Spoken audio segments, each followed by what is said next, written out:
Mimz here and welcome back. Today's video is the first Azure brain dump of the series. So I have my book notes, I have my video notes, and I am ready to unload all of this knowledge on you. For those of you that missed it, I am currently studying for the Azure Fundamentals exam. It's the AZ-900. So I thought it would be cool to kind of take you on my prep journey and really kind of do like a knowledge transfer for you guys.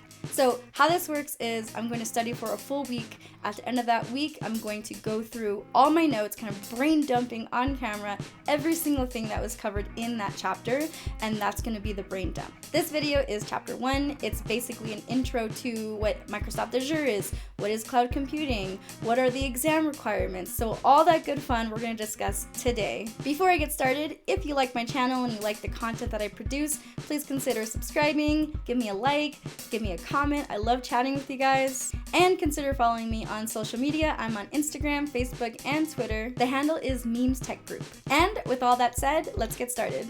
All right, so section 1, introduction. I have my notes right here, so I'm gonna be looking down, so don't mind me not staring at you this whole time. I just don't want to miss anything that I have written down. So first thing I have is Microsoft Azure Fundamentals. What is it? Microsoft Azure Fundamentals is the foundational level of knowledge of cloud services and how these services are provided with Azure. Candidates for the AZ-900 exam. So some people think you can't jump into cloud without knowing the basics.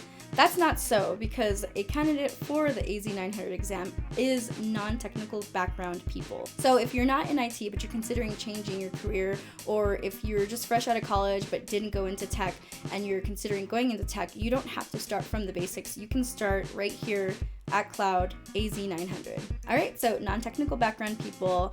Another candidate is technical background people who are ready to extend their knowledge to cloud services. AZ-900 has 3 main objectives. 1 is describe cloud concepts.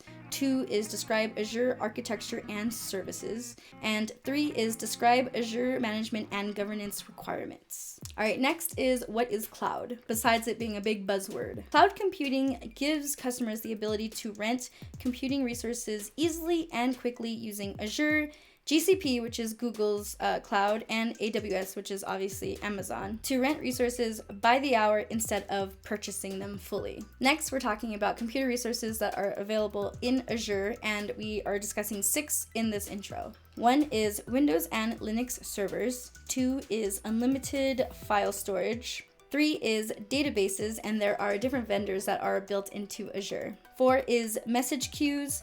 5 is content delivery network, and 6 is batch processing jobs. Don't worry if you don't know what all of these mean, because we're going to cover all of this in the next sections. The next thing that is covered in this intro is the AZ-900 exam requirements. AZ-900 is for folks that are beginning to work with cloud-based services in Azure. Language, there are many different languages to choose from for this exam. Price, the price is given on the Microsoft website when you're looking at the exam details. Expiration, this exam does not expire, so this is a lifetime certification. There are some that do. I know the CompTIA Network Plus, A+, those expire in 3 years. This one is lifetime, does not expire, so once you pass it, you are guaranteed certified forever. Location, on-site or remote. So they have facilities all over the place. You can find the closest one, you can go in there and take your exam there, or you can do it remotely, from home. If you're taking it remotely, they'll have a dedicated person watching you while you take the exam. So you have to have your camera on.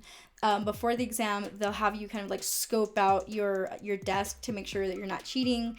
It's pretty intense. I actually prefer to go into the facility and just not have any distractions. Next is skills measured. I like to look at this because it breaks down what's on the exam and like how much of the percentage goes towards the exam. So first skill is describe cloud computing concepts. That's 25 to 30%. 2 is describe Azure architecture and services. That's 35 to 40%. And 3 is describe Azure management and governance. That is 30 to 35%. So as you can see, Azure architecture and services is a little more important than the other 2, but to me, everything's important, so I'm going to cover everything. All right, that's it for now. That was the entire intro chapter. So as I said, it was a really basic rundown of what Microsoft Azure is, what is cloud computing, and the requirements for the exam. This will probably be the shortest video of the series just because it was an introduction, but going forward, we're going to dive into some new terms, concepts, and all of this good fun. So stay tuned. I'll see you next time.